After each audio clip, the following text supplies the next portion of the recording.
Hey, what up guys and gals? Jesse here from Long Lost Robots. Today I was getting prepared to do videos this morning. I stumbled upon this interview with ULi Behringer for the Sweetwater interview. We all know Sweetwater. We all love Sweetwater. I want to let you know this 40-minute and 51-second video caught my attention every minute. Couldn't keep my eyes away. Watched the whole thing and it was extremely awesome. I have a little snippet here that I want to talk about, and it really has to do with a lot of things. I know people in my audience are males and they're around my age, 35 to 45. I am 45. And I just want to go over this little part. Please let me share this with you. You know, as an artist, if you follow any of my videos, guys, please like, subscribe, hit the bell for notifications. You know I constantly talk about finishing your work.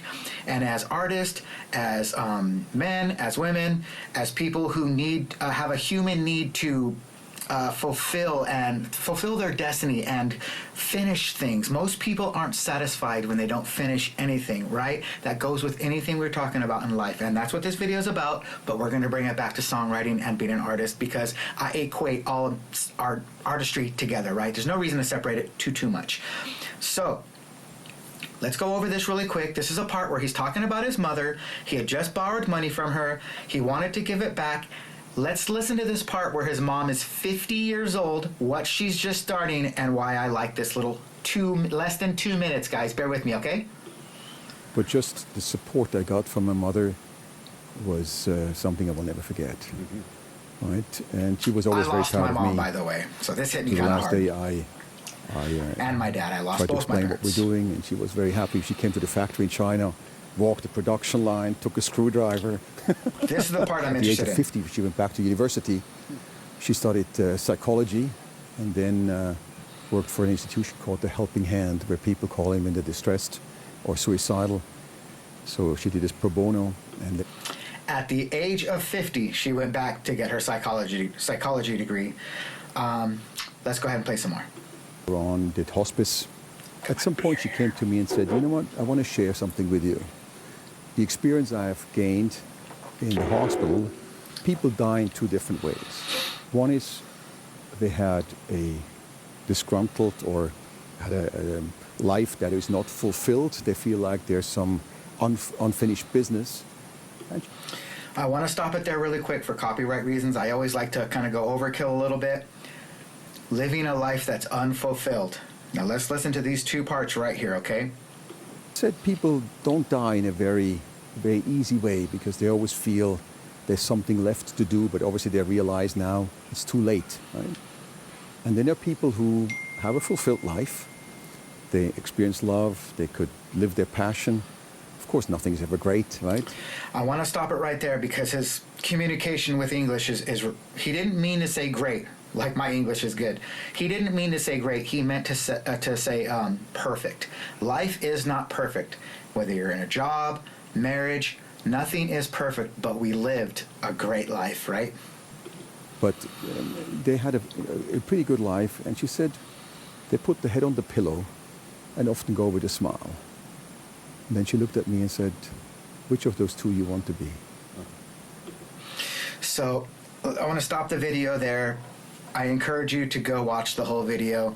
Guys, if you'll just allow me a second to kind of ramble on here really quick for not too long, we're going to end this video, and I appreciate you being here with me today.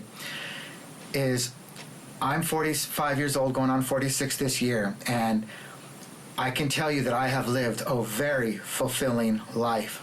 I have done a lot of things. I had a very hard life.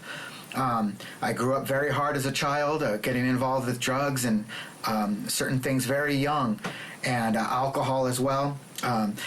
So I have lived a very fulfilling life, picking up music when I was 15, 16 as an artist, as a drawer. I used to draw a lot, and as an artist, I fell in love with music instantaneously. I knew it was more fulfilling than drawing could ever be for me. And by the time I was 18, I already had cassette tape recorders, and I was recording my ideas and full songs and learning how to write songs and choruses and getting structures down. And taking my craft to a whole new level, because you got to remember, back then there was no YouTube, there was no internet the way you know it now.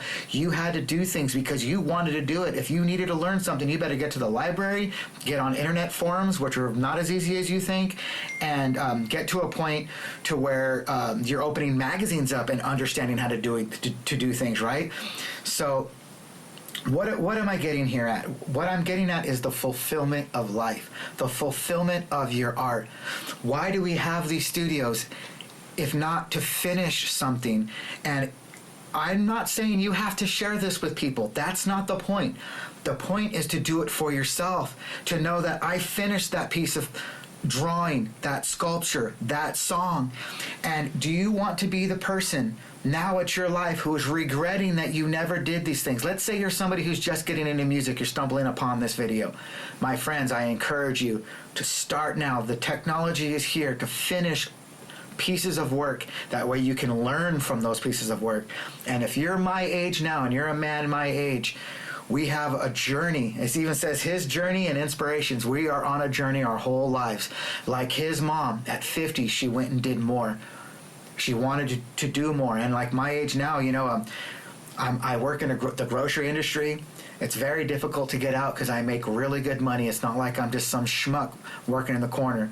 But I throw boxes. I work hard. I got great insurance. I make good money. I've been there for 13 years with this company, the longest I've ever worked in retail ever in my life, at 46 years old, 45 going on 46. And now it's time for the next journey. It's one reason why I'm doing YouTube and making other moves in my life. And it's scary. It's hard. But nothing in life will change if we do not do the hard things. Okay? If we expect our lives to change in radical ways, we must make hard and radical decisions.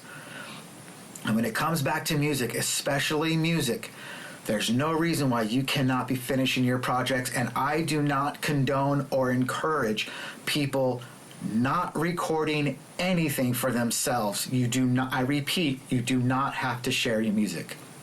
Keep this video short. Thank you so much for being here. Please like, subscribe. It's the only way someone like myself can take this small channel to the next level of my hard work, being a father, a husband, someone who works 40 hours a week, and I work hard. Thank you so much for being here, guys. I hope you're finishing your music. Go watch this full interview. Behringer is awesome. This interview changed my mind even more about Behringer, the company, and about who they are and what they do. And if you're on the fence and you think these are somehow evil people, first off, you can only take people's word with a grain of salt. For one, I'm not stupid, and I know you're not either. So this man can speak about his life, and whether it's all true, I don't know. But what I can do is just take him for his word. Great, brilliant interview with, seems to me, a brilliant man. And Behringer's awesome. If it wasn't for them, I wouldn't have this studio here in front of me. And you can't take that away from me. Anyways, guys, thank you so much for being here. Like, subscribe, hit that bell again. I hope you are making some beautiful music. Take care.